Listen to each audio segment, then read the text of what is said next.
Harry Potter और पारस पत्थर का राज, छठा बाब। प्लेटफॉर्म नंबर 9:45 का सफ़र। डर्सली घराने में हैरी का आखिरी महीना मज़ेदार नहीं गुजरा। ये सच था कि डडली अब हैरी से इतना डरा हुआ था कि उस कमरे में ही नहीं रहता था जिसमें हैरी मौजूद होता। आंटी पिटूनी और अंकल वर्नन भी अब हैरी को उसकी अलमारी में बंद नहीं करते थे, उसे कुछ करने के लिए मजबूर भी नहीं करते थे और उस पर चीखना चिल्लाना भी छोड़ दिया था। दरअसल उन्होंने अब उससे बात करना ही बंद कर दी थी। उनके दिल में दहशत भी थी और गम और गुस्सा भी। इसलिए वो लोग ऐसा बर्ताव करते थे जैसे जिस कुर्सी पर हैरी बैठा हो वो सिरे से ही खाली हो। हालांकि कई मायनों में डर्सली घराने के रवैयों में सुधार रोनुमा हुआ था, मगर थोड़े ही दिनों बाद हैरी को इस अदम तवज्जोही माहौल से उकताहट होने लगी थी और वह उखड़ा उखड़ा सा रहने लगा। हैरी ज़्यादातर वक्त अपने कमरे में ही रहता था और उसकी नई उल्लू ही उसकी इकलौती साथी थी। उसने उसका नाम हेडविग रखने का फ़ैसला किया था। उसे ये नाम जादुई तारीख नामी किताब में मिला था। उसकी स्कूल की किताबें बहुत दिलचस्प थीं। वो अपने बिस्तर पर लेटे लेटे देर रात तक उन्हें पढ़ता रहता था और हेडविग अपनी मर्ज़ी से खुली खिड़की से अंदर बाहर आती जाती रहती थी। हैरी की किस्मत अच्छी थी कि आंटी पिटूनिया ने अब यहाँ पर सफाई करना बंद कर दी थी, क्योंकि हेडविग बाहर से मरे हुए चूहे उठा लाती थी। हर रात को सोने से पहले हैरी एक काम करना नहीं भूलता था। वो एक चुरमे कागज़ के टुकड़े पर एक और दिन काट लेता था। इस कागज़ पर 1 सितंबर तक की तारीखें लिखी हुई थीं। अगस्त के आखिरी दिन उसने सोचा कि अगले दिन किंग क्रॉस स्टेशन जाने के बारे में अंकल वर्नन से बात कर ली जाए। इसलिए वो नीचे ड्राइंग रूम में आया, जहाँ डर्सली अफराद टेलीविज़न पर एक क्विज़ प्रोग्राम देख रहे थे। वो थोड़ा सा खांसा ताकि उन लोगों को ये मालूम हो जाए कि वह वहाँ पर मौजूद है। डडली उसे देखकर चीखा और कमरे से बाहर भाग गया। अंकल वर्नन, उसने हिचकिचाते हुए कहा। अंकल वर्नन ने महज हूँ करके बताया कि वो सुन रहे हैं। मुझे कल हॉगवर्ड जाने के लिए किंग क्रॉस स्टेशन जाना है। हूँ। अंकल वर्नन टेलीविज़न पर निगाहें जमाए हंकारे। आपको परेशानी ना हो तो क्या आप मुझे वहाँ तक छोड़ सकते हैं? हैरी ने कहा। हूँ। अंकल वर्नन की आवाज़ पर हैरी ने मान लिया कि इसका मतलब हाँ ही हो सकता है। शुक्रिया, हैरी ने धीमे से कहा। वो ऊपर जाने वाला था कि उसी वक्त उसके कानों में अंकल वर्नन की चिड़चिड़ी सी आवाज़ सुनाई दी। रेलगाड़ी से भी कोई जादूगरों के स्कूल जाता है? बड़ा अजीब तरीका है। जादू के कालीन के आप पंक्चर हो गए हैं? हैरी कुछ नहीं बोला। वैसे ये स्कूल है कहाँ पर? अंकल वर्नन ने कटीले लहजे में पूछा। मुझे नहीं मालूम, हैरी ने जवाब दिया, और इस तरफ पहली बार इसका ध्यान गया था। उसने अपनी जेब से वो टिकट बाहर निकाल लिया जो हैग्रिड ने उसे दिया था। मुझे किंग क्रॉस स्टेशन के प्लेटफॉर्म नंबर 9:45 पर 11 बजे की रेलगाड़ी पकड़ना है। उसकी आंटी और अंकल ने अजीब सी निगाहों से उसको घूरा। कौन से प्लेटफॉर्म से? अंकल वर्नन ने लफ्ज़ चबा कर पूछा। 9:45, हैरी ने मुख्तसरन कहा। बेवकूफ़ी की बातें मत करो, अंकल वर्नन ने तुनक कर कहा। प्लेटफॉर्म नंबर 9:45 का कोई वजूद ही नहीं है। ये मेरे टिकट पर लिखा है। हैरी ने उलझना मुनासिब नहीं समझा। पागल हैं, अंकल वर्नन ने हनकारते हुए कहा। वो सब के सब पूरे पागल हैं, तुम खुद अपनी आंखों से देख लोगे। बस थोड़ा सा इंतज़ार करो। ठीक है, हम तुम्हें किंग क्रॉस स्टेशन तक ले जाएंगे। हम लोग वैसे भी कल लंदन जा रहे हैं, वरना इतनी जहमत कभी गवारा नहीं करता। आप लोग लंदन क्यों जा रहे हैं? हैरी ने दोस्ताना रवैया अपनाने की कोशिश करते हुए पूछा। डडली को हस्पताल ले जाना है, अंकल वर्नन ने गुस्से से जवाब दिया। जब तक इसकी वो कमबख्त दुम नहीं ख़त्म होगी तब तक वो स्मेल्टिंग कैसे जा सकता है? अगली सुबह हैरी 5 बजे ही उठ गया था। उसे इतनी बेचैनी और घबराहट हो रही थी कि वो दोबारा सो ही नहीं पाया। वो बिस्तर से उठा और अपना दूसरा लिबास पहना, क्योंकि वो जादूगरी के कपड़े पहनकर रेलवे स्टेशन नहीं जाना चाहता था। वो रेलगाड़ी में कपड़े बदल लेगा। उसने एक बार फिर अपनी हॉगवर्ड की फहरिस्त पर नज़र डाली ताकि ये इत्मीनान कर ले कि कोई चीज़ बाकी न रह गई हो। उसके बाद उसने देखा कि हेडविग का पिंजरा तो ठीक तरह से बंद है। फिर वो कमरे में घूमता हुआ डर्सली घराने के बेदार होने का इंतज़ार करता रहा। 2 घंटे बाद हैरी का बड़ा और भारी भरकम संदूक डर्सली की कार में रख दिया गया। आंटी पिटूनिया ने डडली को राज़ी कर लिया कि वो हैरी के पास बैठ जाए। फिर वो चल दिए। 10:30 बजे वो लोग किंग क्रॉस स्टेशन पर पहुंच गए। अंकल वर्नन ने हैरी के संदूक को ट्रॉली पर पटका और उसे स्टेशन तक खुद धकेलते हुए ले गए। हैरी ने सोचा कि उसे उनसे इतने ताउन की कतई उम्मीद नहीं थी, लेकिन उसी लम्हे अंकल वर्नन यकदम रुक गए। प्लेटफॉर्म उनके सामने थे और उनके चेहरे पर कटीली मुस्कान रक्सा थी। तो तुम्हारी मंजिल आ गई लड़के। ये रहा प्लेटफॉर्म नंबर 9 और वो रहा प्लेटफॉर्म नंबर 10।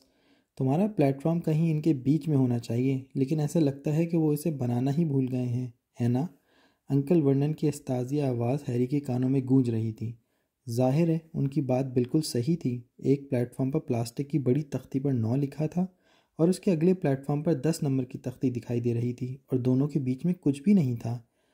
मुझे उम्मीद है कि स्कूल में ये साल अच्छा गुजरेगा, अंकल वर्नन ने और भी ज़्यादा चुभती हुई आवाज़ में कटीली मुस्कुराहट के साथ कहा। वो हैरी का कोई जवाब सुने बगैर ही वापस लौट गए थे। हैरी ने मुड़कर देखा कि डर्सली घराने के अफराद कार में बैठकर वापस जा रहे थे। तीनों तंजिया अंदाज में हंस रहे थे। हैरी का मुंह सूखने लगा। अब वो क्या करेगा? हेडविग के बाइस बहुत से लोग अजीब निगाहों से उसकी तरफ देख रहे थे। उसे किसी से पूछना ही होगा। उसने पास से गुजरते हुए एक रेलवे गाइड को रोका, लेकिन उसमें इतनी हिम्मत नहीं थी कि वो प्लेटफॉर्म नंबर 9:45 के बारे में पूछ सकता। गाइड ने कभी हॉगवर्ड का नाम नहीं सुना था, और जब हैरी उसे ये भी नहीं बता पाया कि ये स्कूल मुल्क के किस हिस्से में वाक़ है, तो वो भड़क गया, क्योंकि ऐसे लगा कि जैसे हैरी जानबूझकर अहमक बनने का ढोंग रचाए हुए हैं। परेशानी में मुब्तला हैरी ने उससे 11 बजे जाने वाली गाड़ी के बारे में इस्तफसार किया, तो गाइड ने कहा कि 11 बजे कोई रेलगाड़ी स्टेशन से नहीं जाती। बिलाखिर गाइड वहाँ से तेज़ कदमों से चला गया। जाते हुए वो वक्त बर्बाद करने वालों के बारे में बड़बड़ाता जा रहा था। हैरी अब बहुत कोशिश कर रहा था कि वो नर्वस ना हो। प्लेटफॉर्म पर लगी बड़ी घड़ी के लिहाज से हॉगवर्ड जाने वाली रेलगाड़ी के लिए उसके पास सिर्फ 10 मिनट का वक्त बचा था, और उसे ज़रा भी नहीं मालूम था कि वो प्लेटफॉर्म तक कैसे पहुँचे। वो स्टेशन के बीच में बुरी तरह फंस गया था। उसके पास एक संदूक था जिसे वो उठा नहीं सकता था। जेब में जादूगरों के सिक्के भरे हुए थे, और हाथ में एक बड़ा सा पिंजरा था जिसमें उल्लू बंद था। शायद हैग्रिड उसे ये बताना ही भूल गया था कि उसे यहाँ क्या करना है। जैसे जादुई बाजार में दाखिल होने के लिए बाएं तरफ की तीसरी ईंट ठोकी गई थी तो रास्ता बन गया था। वो सोचने लगा कि क्या वो अपनी छड़ी निकाले और प्लेटफॉर्म नंबर 9 और 10 के बीच में बने हुए सतूनों से टकराए। ठीक उसी लम्हे उसके पीछे से कुछ लोग गुजरे। उनके दरमियान होने वाली गुफ्तगू के चंद लफ्ज़ हैरी के कानों में पड़े। मगलुओं से भरी और क्या। हैरी एकदम घूमा। एक गोल मटोल औरत बोलते हुए जा रही थी। वो अपने 4 लड़कों से बातचीत कर रही थी, जिनके बालों का रंग अंगारों जैसा सुर्ख था। उन सभी की ट्रॉलियों में हैरी जैसे संदूक रखे दिखाई दे रहे थे, जिसे वो धकेलते हुए ले जा रहे थे, और उनके पास एक उल्लू भी था। धड़कते हुए दिल के साथ हैरी ने अपनी ट्रॉली को धकेला और उनके ताक़ुब में चल पड़ा। वो लोग एक जगह रुक गए। हैरी भी वहाँ पहुँच कर रुक गया, इतनी करीब ताकि वो उनकी बातें सुन सके। अब कौन सा प्लेटफॉर्म है? बच्चों ने अपनी माँ से पूछा। 9:45, एक छोटी लड़की ने सुरीली आवाज़ में कहा। उस लड़की के बाल भी सुर्ख थे और अपनी माँ की उंगली पकड़े हुए थी। मम्मी, मैं क्यों नहीं जा सकती? तुम अभी इतनी बड़ी नहीं हो जेनी। अब चुप हो जाओ। ठीक है पर्सी, पहले तुम जाओ।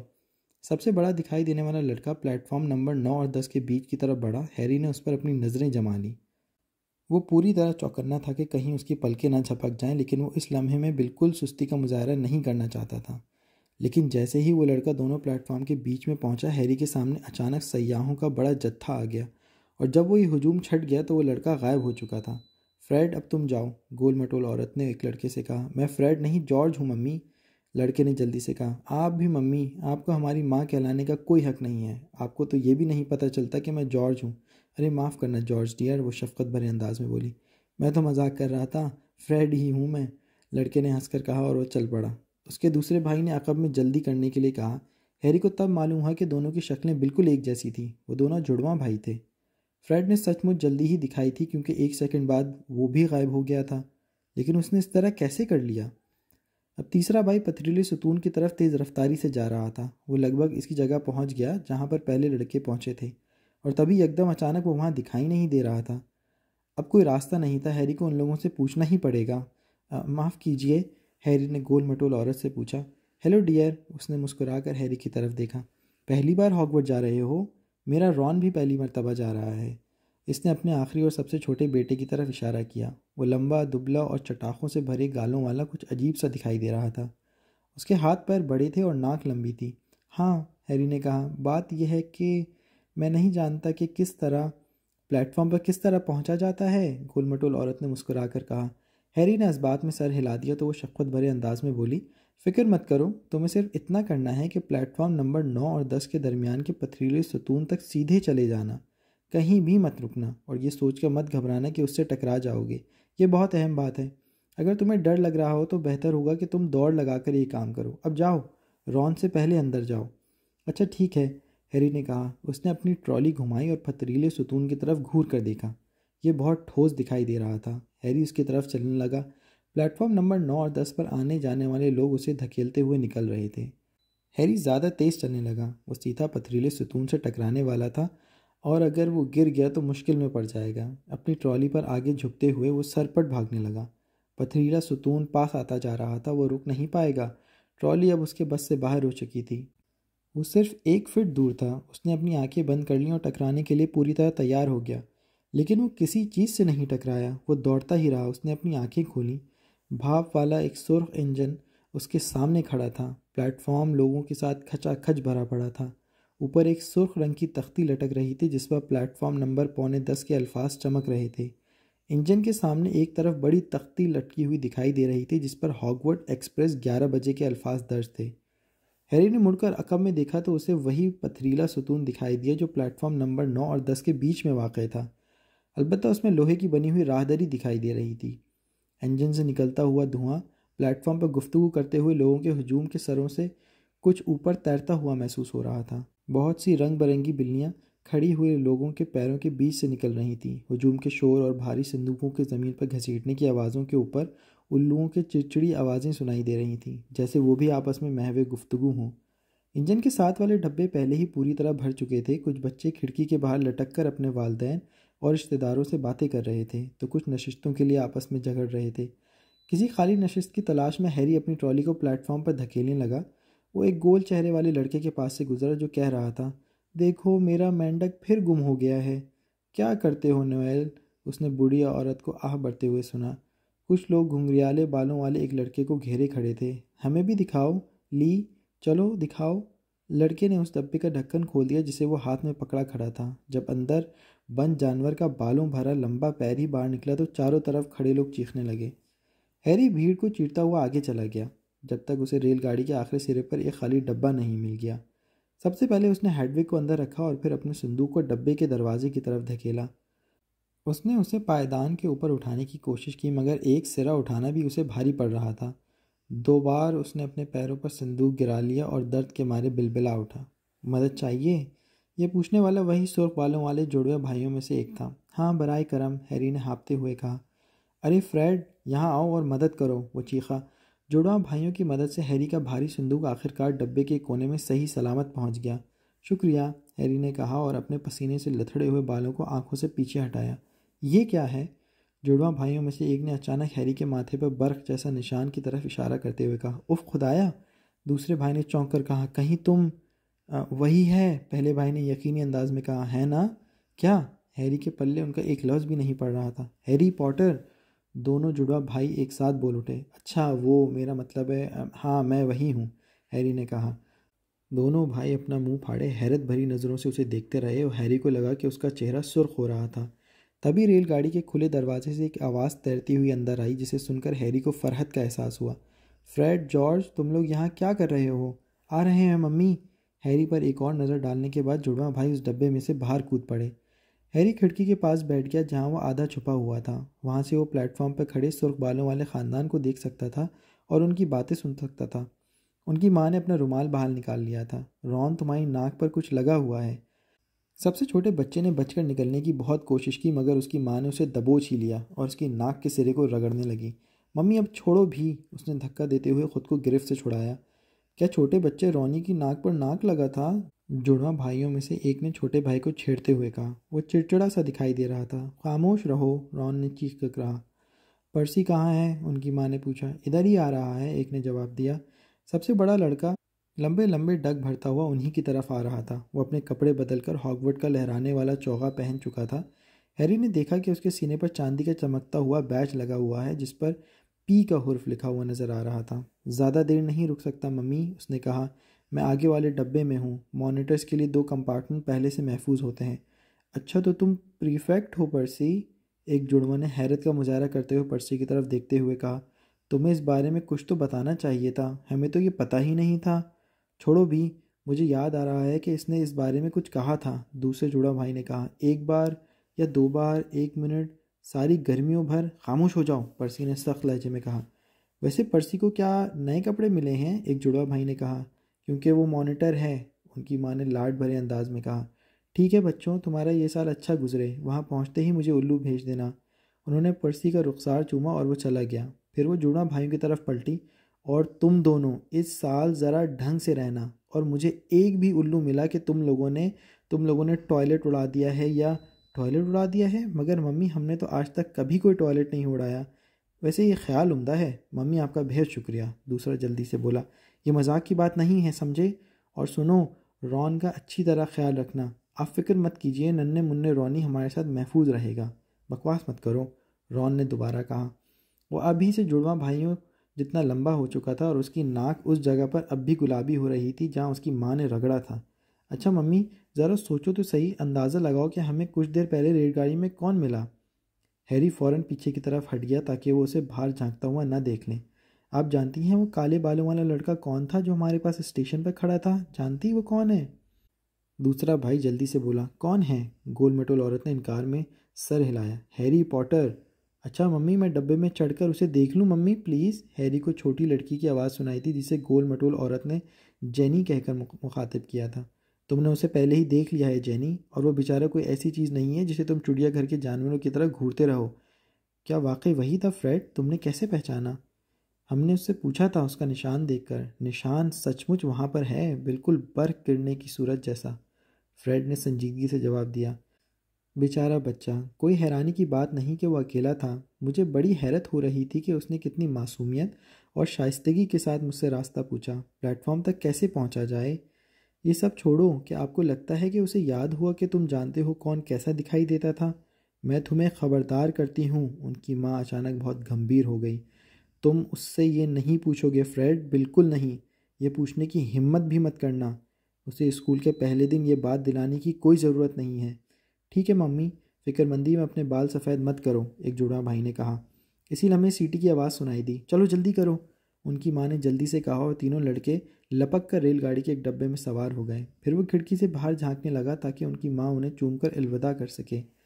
उनकी छोटी बहन ने रोना शुरू कर दिया था। रो मत जेनी, हम तुम्हें ढेर सारे उल्लू भेजेंगे। हम तुम्हें हॉगवर्ड की टॉयलेट सीट की कुर्सी भी भेजेंगे। जॉर्ज मजाक कर रहा था मम्मी, वो ज़ोर से हंसा। रेलगाड़ी अब रेंगने लगी। हैरी ने देखा कि बच्चों की माँ हाथ हिला रही थी और उनकी बहन आधी हंसती हुई आधी रोती हुई रेलगाड़ी के साथ साथ भागने की कोशिश कर रही थी। लेकिन फिर रेलगाड़ी इतनी तेज़ हो गई कि वो पीछे रह गई और रुककर अपना हाथ हिलाने लगी। जब रेलगाड़ी एक मोड़ पर मुड़ी तो हैरी को लड़की और उसकी माँ दिखाई देना बंद हो गई। खिड़की के पास से घर धड़ाधड़ गुजरते जा रहे थे। हैरी का दिल खुशी के मारे बिल्लियों उछल रहा था। वो नहीं जानता था कि जिस जगह वो जा रहा था वो कैसी होगी, लेकिन ये तो तय था कि वो जगह इससे तो बेहतर ही होगी जिसे वो पीछे छोड़कर जा रहा था। डब्बे का दरवाज़ा खुला और सुर्ख बालों वाला सबसे छोटा लड़का अंदर चला आया। यहाँ कोई बैठा तो नहीं है? उसने हैरी के सामने वाली नशिस्त की तरफ इशारा करते हुए कहा। बाकी सब डब्बों में कोई नशिस्त खाली नहीं है। हैरी ने अपना सर हिलाया और लड़का वहाँ बैठ गया। उसने हैरी की तरफ देखा और जल्दी से खिड़की के बाहर देखने लगा। वो ये दिखाना चाहता था कि उसने हैरी की तरफ देखा ही नहीं था। हैरी ने देखा कि उसकी नाक पर अब भी एक स्याह निशान लगा हुआ था। अरे रॉन, जुड़वा भाई वापस आ गए थे। सुनो, हम लोग गाड़ी के दरमियाने हिस्से वाले डब्बे में जा रहे थे। वहाँ ली जॉर्डन के पास एक बहुत बड़ा मकड़ा है। ठीक है, रॉन ने बड़बड़ा कर जवाब दिया। हैरी, दूसरे जुड़वा भाई ने कहा, माफ़ करना, हमने तुम्हें अपना तारुफ तो कराया ही नहीं। फ्रेड और जॉर्ज वीजली, और ये है रॉन, हमारा भाई। अच्छा, तो बाद में मिलते हैं। ठीक है, हैरी और रॉन ने जवाब दिया। जुड़वा भाई जाते हुए अपने पीछे डब्बे का दरवाज़ा बंद कर गए थे। क्या तुम सचमुच हैरी पॉटर हो? रॉन के मुंह से लाशऊरी अंदाज में निकल गया। हैरी ने महज सर हिलाया। अच्छा, तो मैं सोच रहा था कि फ्रेड और जॉर्ज मजाक कर रहे थे, रॉन ने कहा। और क्या सचमुच तुम्हारे सर पर, यानी कि? उसने रुककर हैरी के माथे की तरफ इशारा किया। हैरी ने अपने बालों की लट पीछे खिसकाई ताकि वो अपना बर्क जैसा निशान दिखा सके। रॉन बस घूरता ही रहा। तो यहीं पर तुम जानते हो कौन ने? हाँ, हैरी ने कहा, मगर मुझे कुछ भी याद नहीं। कुछ भी नहीं? रॉन ने बड़े इश्तियाक से पूछा और उसके चेहरे पर अजीब सा तासुफ फैल गया। बस मुझे बहुत सारी सब्ज रोशनियां याद हैं और कुछ नहीं, हैरी ने बताया। अच्छा, रॉन ने कहा। वो बैठे बैठे कुछ मिनटों तक हैरी को घूरता रहा। फिर उसे जैसे अचानक समझ आ गया कि वो क्या कर रहा है, और उसने अपनी गर्दन घुमाई और खिड़की के बाहर देखने की कोशिश करने लगा। क्या तुम्हारे खानदान में सभी जादूगर हैं? हैरी ने सवाल किया। हैरी को रॉन इतना दिलचस्प दिखाई दे रहा था जितनी कि रॉन के लिए हैरी की शख्सियत दिलचस्प थी। हाँ, मुझे ऐसा ही लगता है, रॉन ने चौंक कर जवाब दिया। जहाँ तक मेरा ख्याल है कि मम्मी का दूर के रिश्ते का एक कज़न है जो अकाउंटेंट है। फिर हम लोग उसके बारे में कभी बात नहीं करते। तो इसका मतलब है कि तुम्हें पहले से बहुत सा जादू आता होगा? हैरी ने पूछा। जाहिर था कि वीजली ख़ानदान उन पुराने जादूगर ख़ानदानों में से एक था जिसके बारे में जादुई बाजार में वो जर्द सूरत लड़का बातें कर रहा था। मैंने सुना है तुम्हें मगलों के साथ रहने के लिए भेज दिया गया था। वो लोग कैसे होते हैं? रॉन ने सादगी से पूछा। बहुत बुरे। मगर सभी नहीं, मेरे अंकल और आंटी और कज़न बहुत बुरे हैं। काश मेरे 3 जादूगर भाई होते। हैरी ने आह भरते हुए कहा। 5। रॉन ने जल्दी से तसी की। किसी वजह से वो उदास दिखाई दे रहा था। हमारे ख़ानदान में से हॉगवर्ट्स जाने वालों में मैं छठा फ़र्द हूँ। तुम कह सकते हो कि मुझे बहुत कुछ करके दिखाना होगा। बिल और चार्ली पहले ही हॉगवर्ट्स से निकल चुके हैं। बिल हेड बॉय था और चार्ली क्विडिच टीम का कप्तान रहा था और अब पर्सी मॉनिटर बन गया है। फ्रेड और जॉर्ज बहुत शरारतें करते हैं लेकिन उनके सचमुच अच्छे नंबर आते हैं और सब सोचते हैं कि वो बहुत अच्छे मस्खरे हैं।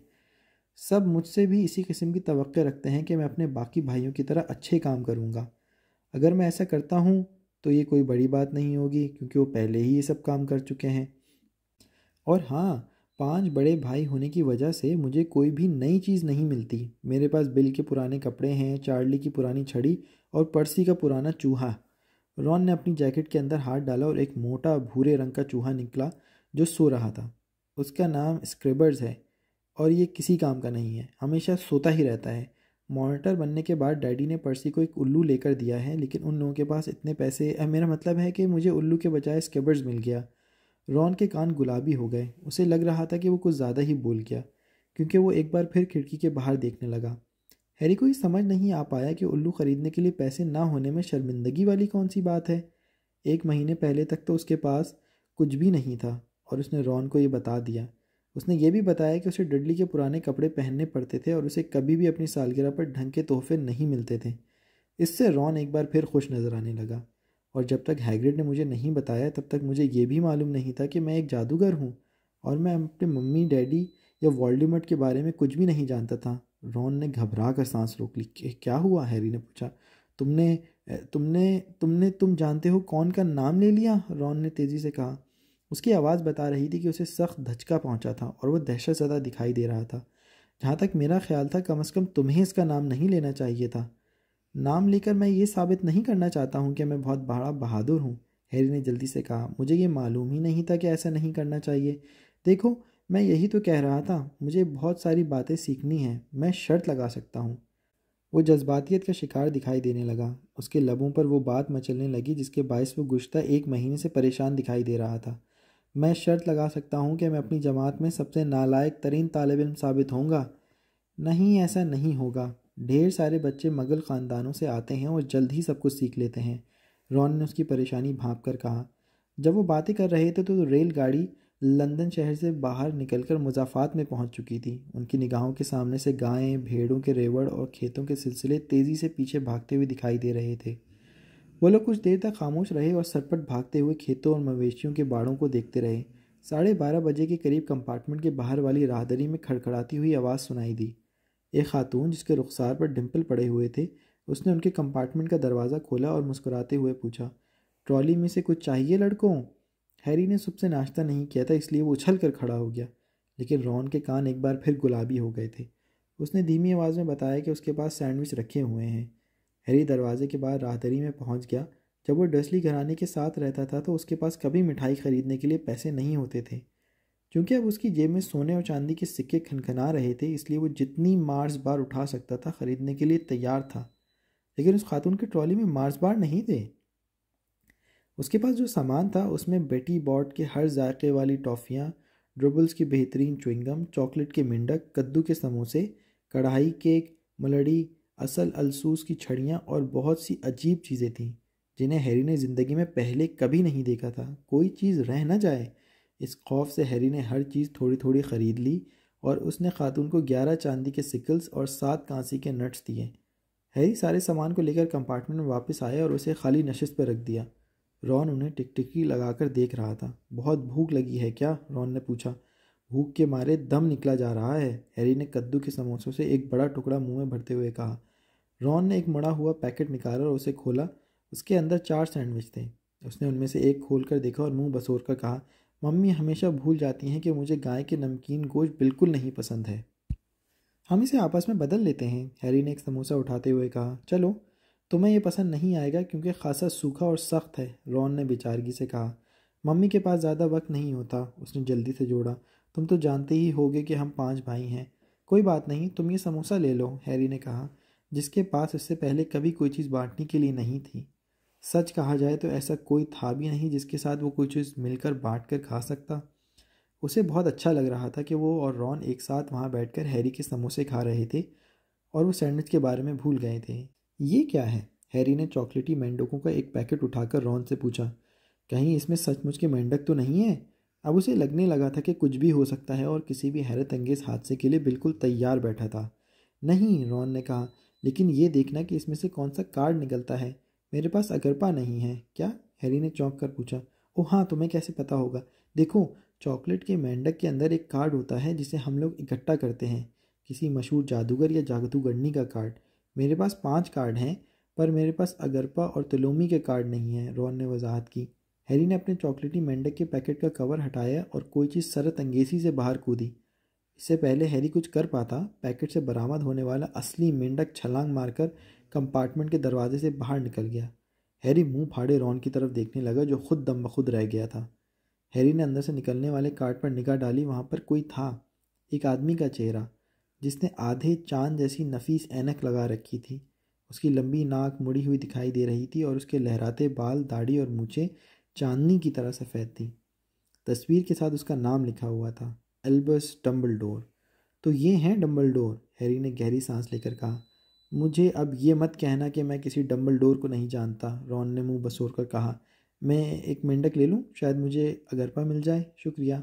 हैरी ने अपना कार्ड पलटकर देखा, जिस पर एक तहरीर दिखाई दे रही थी। एल्बस डम्बलडोर, दौरे हाजिर के हॉगवर्ड के मुंतज़िम आला। दौरे जदीद के मशहूर जादूगरों की राय है कि वो एक माया नाज और आला दर्जे के जादूगर हैं। प्रोफेसर डम्बलडोर ख़ास तौर पर इन उमूर के लिए बेहद मशहूर हैं, जो 1945 में उन्होंने तारीख जादू के बेहतरीन जादूगर ग्रिंडलवाल्ड को नहायत उम्दगी से शिकस्त दो चार किया, ड्रैगन के खून के 12 नए इस्तेमालात का इंकशाफ किया, अपने साथी निकोलस फ्लैमेल के साथ मिलकर कीमियागरी के मुफीद तजुर्बात से जादू निगरी को फ़ायदा पहुँचाया।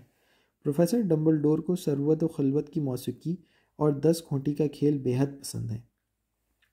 हैरी ने कार्ड को दोबारा पलटा और उसे ये देखकर बेहद हैरानी हुई कि डम्बलडोर का चेहरा गायब हो गया था। उसने रॉन की तरफ मुस्तफसराना अंदाज में देखा। वो चले गए?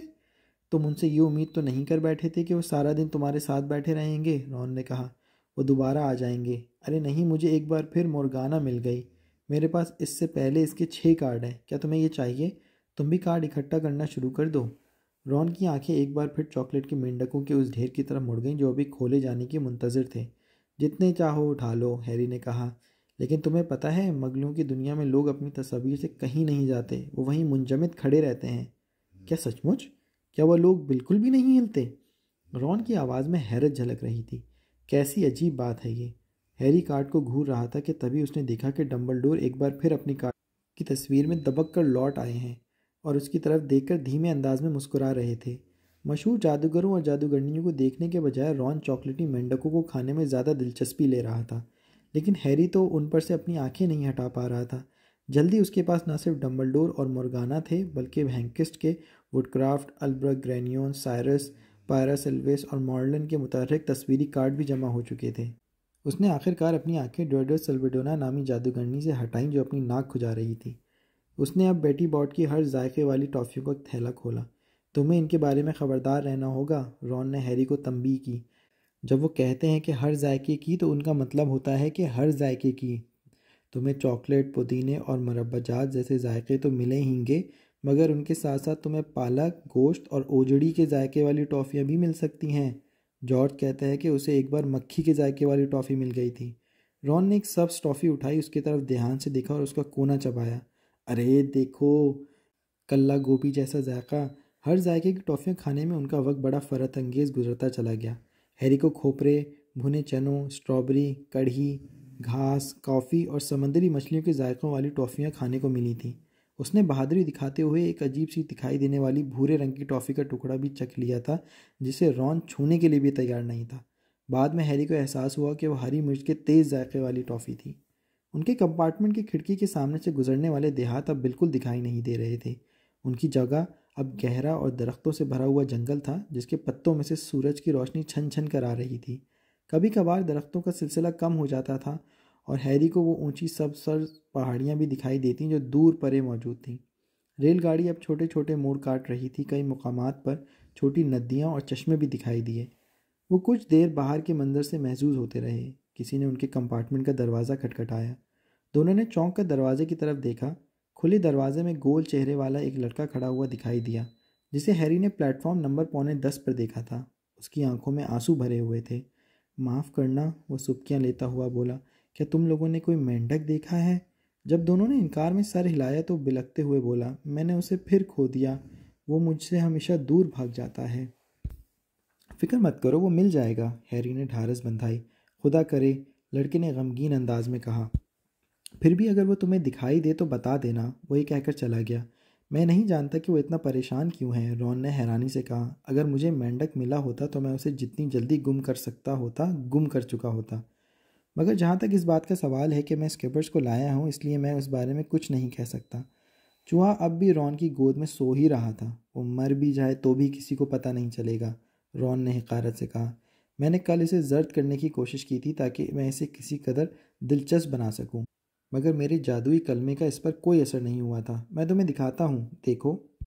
वो अपने संदूक में सामान की छानबीन करता रहा और उसने एक बहुत ही खस्ता हाल छड़ी निकाली। छड़ी कई जगह से चटकी हुई थी और उसके कोने पर कोई सफ़ेद सी चीज़ बाहर झांक रही थी। एक सिंगे का बाल लगभग बाहर निकल आया है। खैर, रॉन खिसियाना सा हो गया। उसने अपनी छड़ी उठाई ही थी कि तभी कंपार्टमेंट का दरवाज़ा एक बार फिर हिला।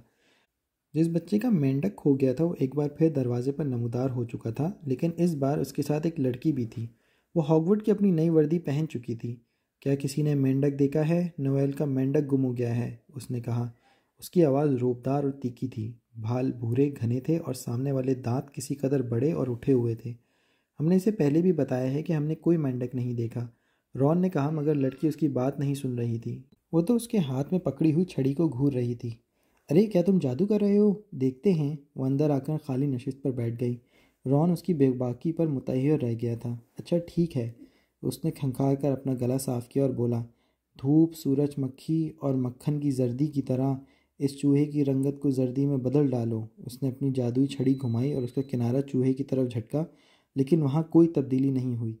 स्क्रेबर्स का रंग पहले ही जैसा भूरा रहा और वो रॉन के जादू से बेखबर गहरी नींद में डूबा हुआ दिखाई दिया। क्या तुम्हें पूरा यकीन है कि ये असली जादुई कलमा ही था? लड़की ने तीखे अंदाज में पूछा। वैसे कुछ असर तो नहीं हुआ है ना?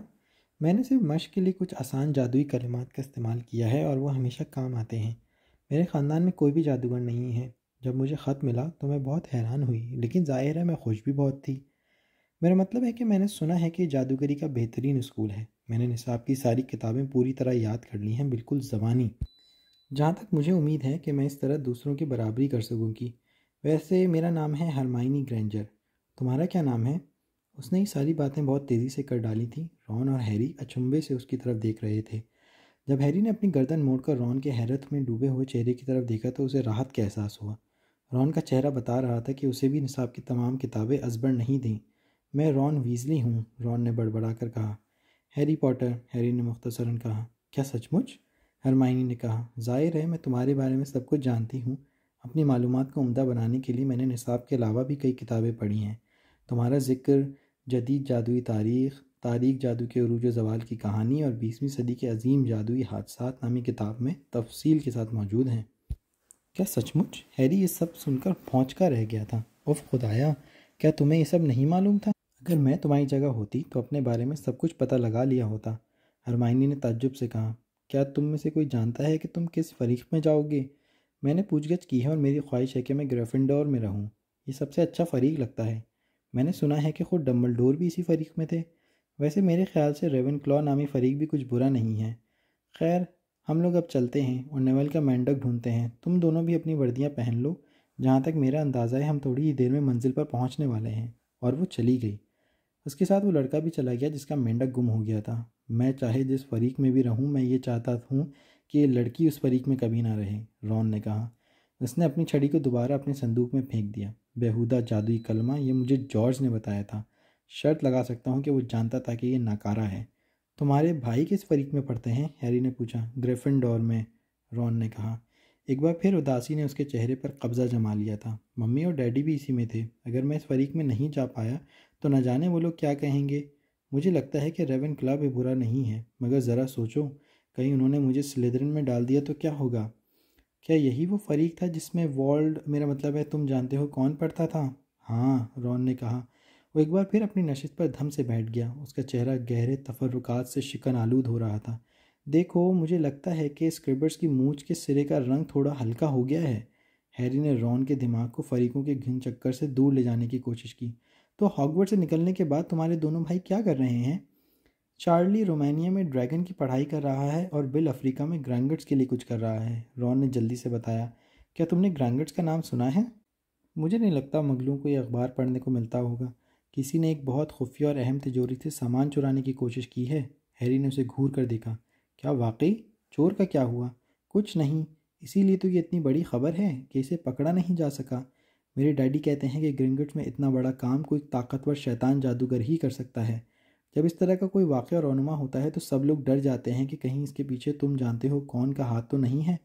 यह खबर हैरी के दिमाग में काफ़ी देर तक घूमती रही। जब भी तुम जानते हो कौन का नाम लिया जाता था, हर बार उसे जैसे डर का कांटा सा चुभ जाता था। उसे लगा कि ये जादू की दुनिया में कदम रखने का हिस्सा है, लेकिन वोल्डेमॉर्ट कहना ज़्यादा आरामदेह था और इसमें कोई तरद्दुद नहीं होता था। तुम्हारी क्विडिच टीम कौन सी है? रॉन ने पूछा। ओह, मुझे एक भी क्विडिच टीम का नाम नहीं मालूम, हैरी ने एतराफ़ कर लिया। क्या? रॉन को जैसे अल्फाज ढूंढने में मुश्किल पेश आ रही थी। अच्छा, ज़रा ठहरो। ये दुनिया का सबसे अच्छा खेल है। और फिर वो शुरू हो गया। 4 गेंदों और 7 खिलाड़ियों के ज़िम्मे उमूर और दर्जात की तशरीह करने लगा। वो मुख्तलिफ़ तरीक़ों से हैरी को समझाने की कोशिश करता रहा। उसने उन मशहूर खेलों के बारे में भी बताया जो वो अपने भाइयों के साथ खेल और देख चुका था, और जादुई बहारी डंडों के बारे में भी।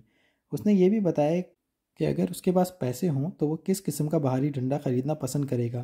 वो हैरी को खेल की बारीकियां समझाने में मगन था कि उसी वक्त कंपार्टमेंट का दरवाज़ा खुलने की आवाज़ ने उन्हें चौंका दिया।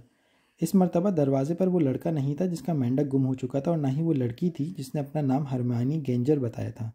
3 लड़के धड़धड़ाते हुए अंदर चले आए। हैरी ने दरमियान वाले लड़के को फ़ौरन ही पहचान लिया था। वो वही जर्द सूरत नौकीले चेहरे वाला लड़का था जो उसे मैडम मेलकम की चौकों वाली दुकान में मिला था। उसने हैरी में जितनी दिलचस्पी जादुई बाजार में ली थी, वो अब उससे भी ज़्यादा दिलचस्पी का मुजाहरा कर रहा था। क्या ये सच है? उसने नखवत भरे अंदाज में कहा। लोग रेलगाड़ी में कह रहे हैं कि हैरी पॉटर इस कंपार्टमेंट में है। तो तुम ही हैरी पॉटर हो, है ना? हाँ, हैरी ने मुख्तसरन जवाब दिया। वो बाकी लड़कों को देख रहा था। दोनों ही काफ़ी तगड़े और बहुत काइयाँ किस्म के दिखाई दे रहे थे।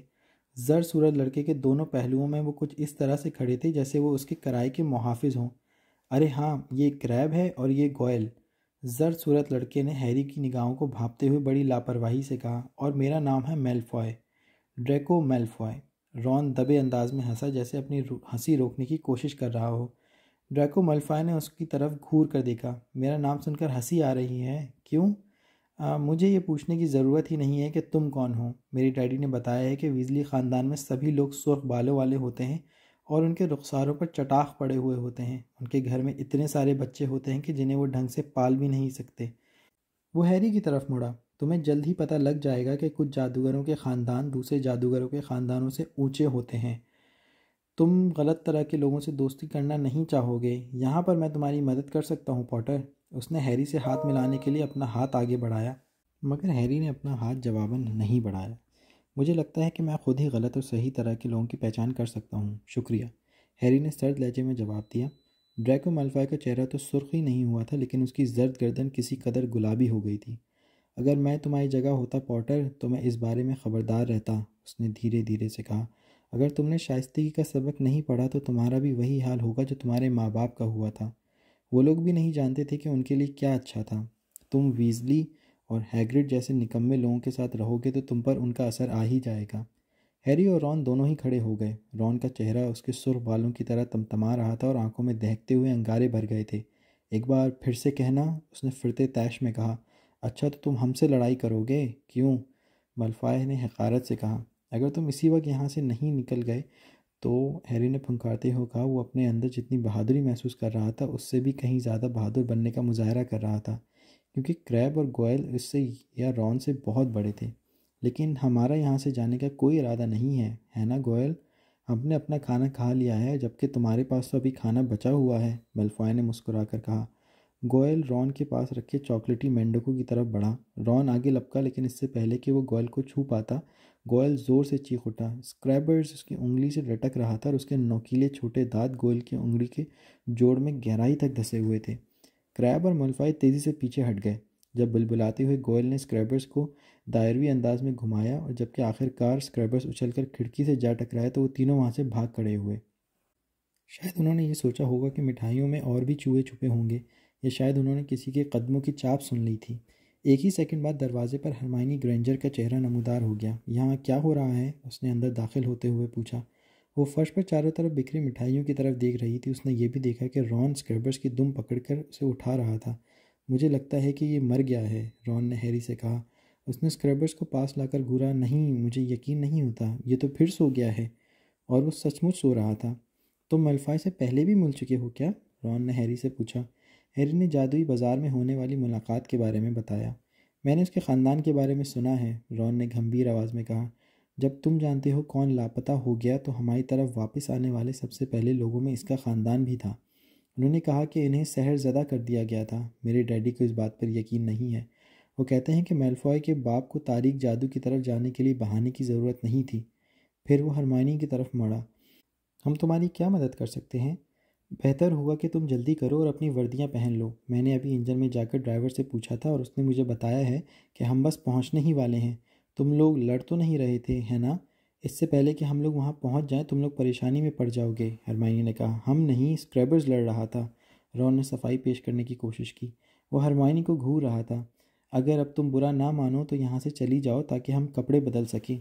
ठीक है, मैं तो यहाँ सिर्फ इसलिए आई थी क्योंकि बाहर लोग बहुत ही बचकाना हरकतें कर रहे हैं और राहदारियों में इधर उधर दौड़ रहे हैं, हरमाइनी ने नाक सिकुड़ते हुए कहा। और हाँ, क्या तुम्हें पता है कि तुम्हारी नाक पर मैल लगा हुआ है? हरमाइनी के बाहर जाते वक्त रॉन ने बड़ी गुस्सैली निगाह उस पर डाली। हैरी ने खिड़की से बाहर झांका। बाहर अंधेरा हो रहा था। गहरे अरगवानी आसमान के नीचे उसे पहाड़ और जंगल दिखाई दे रहा था। रेलगाड़ी की रफ्तार कम होती जा रही थी। उसने और रॉन ने अपनी जैकेट उतारी और स्याह लंबे चौगे पहन लिए। रॉन का चौका थोड़ा छोटा था, इसलिए चौके के नीचे से उसके पुराने जूते दिखाई दे रहे थे। उसी वक्त पूरी रेलगाड़ी में एक बुलंद आवाज़ गूंजी। हम 5 मिनट में हॉगवर्ड पहुंच जाएंगे। अपना सामान रेलगाड़ी में ही रहने दें, उसे अलग तरीके से स्कूल में पहुंचा दिया जाएगा। घबराहट के मारे हैरी के पेट में मरोड़ उठने लगे और उसने देखा कि रॉन अपने रुखसारों की चटाखों के नीचे जर्द हो रहा था। उन्होंने बची हुई अशिया अपनी जेबों में ठूंस ली थी और राहदारी में जमा बच्चों की भीड़ में शामिल हो गए। रेलगाड़ी पहले तो धीमी हुई और आखिरकार रुक गई। बच्चे दरवाजे की तरफ जाने के लिए धींगा मुश्ती करने लगे। कुछ ही लम्हों बाद वो एक छोटे से अंधेरे में डूबे हुए प्लेटफॉर्म पर उतर गए। रात की यख बस्ता हवा के बायस हैरी पर कपकपी तारी हो गई। इसी लम्हे बच्चों के सरों के ऊपर हवा में तैरती हुई लांटलें दिखाई दी और हैरी को एक जानी पहचानी आवाज़ कानों में सुनाई दी। साले अव्वल के बच्चे, साले अव्वल के बच्चे, इस तरफ आ जाएं। सब ठीक है ना हैरी? ढेर सारे बच्चों के सरों के समंदर के ऊपर हैग्रिड का बड़ा और बालों से भरा हुआ चेहरा लालटेन की रोशनी में चमक रहा था। चलो चलो, मेरे पीछे आओ। साले अव्वल का कोई बच्चा रह तो नहीं गया? कोई और बच्चा तो नहीं है? ज़रा संभल कर कदम रखना। साले अव्वल के बच्चे मेरे पीछे पीछे चले आए। फिसलते और लड़खड़ाते हुए लोग हैग्रिड के पीछे पीछे एक तंग और ढलवानी रास्ते पर चल दिए। उनके दोनों तरफ इतना अंधेरा था कि हैरी ने सोचा वहाँ पर घने दरख्त होने चाहिए। कोई भी ज़्यादा नहीं बोल रहा था। सिर्फ नवेल ने, जिसका मेंढक बार बार गुम होता रहता था, एक दो बार नाक से ज़ोर ज़ोर से सूं सूं की आवाज़ निकाली। तुम लोगों को 1 सेकंड में हॉगवर्ड की पहली झलक दिखाई देगी, हैग्रिड ने अपने कंधे के ऊपर से कहा। इस मोड़ पर मुड़ने के फौरन बाद एक ज़ोरदार ऊँ की आवाज़ हुई। तंग घाटी वाला रास्ता उन्हें अचानक एक बड़ी स्याह झील के किनारे पर ले आया था। झील की दूसरी तरफ ऊंचे पहाड़ पर एक बड़ा किला बना हुआ दिखाई दे रहा था, जिसमें ऊंचे ऊंचे बुर्ज और मीनार दिखाई दे रहे थे। सितारों भरे आसमान में किले की खिड़कियां दूर से चमकती हुई दिखाई दे रही थी। एक कश्ती पर 4 से ज़्यादा बच्चे नहीं बैठेंगे, हैग्रिड ने किनारे पर पानी में खड़ी हुई कश्तियों के बेड़े की तरफ इशारा करते हुए उन्हें बताया।